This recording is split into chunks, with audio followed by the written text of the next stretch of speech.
Еш қашан жылы сумен дәрет алмаңыздар, мұздай сумен дәрет алу керек. Әйел адамдардың көбінде цистит, еркектерде простатит.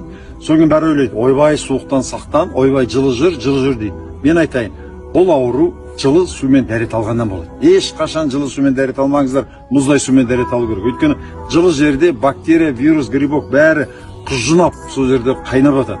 Судан түстім, дәрім қалтама салып алдым. Қазір қайттан жүгірем шыға деп қорықтым да. Бірақ қыздарға ешкім айтқан жоқпын. Суға түсіп шықтық, суға түскеннен кейін жаңбыр жауып тұр. Ешқандай тоңған жоқ, қорқыныш болған жоқ. Өйткені психологиялық түрде дайындалдыңыздар, тыныс алу жаттығуын жасадыңыздар. Адамның ана ішкі қуаты оянған кезде ол жанартау. Ол 6 миллиард градуспен жердің ішінде қалай жанып жатыр, сіздің де сол қуатыңыз емдейді. Міне бұл неше соңғы күн кешен күніміз ғой. Келгелі бір де дәрі ішкен жоқпын, геморройдың майсын жаққан жоқпын. Дәретке жүру деген жоқ. Өзіме таң қалдым. Менде каждый бір жарты сағат, 1 сағаттан жүгіре беретін едім.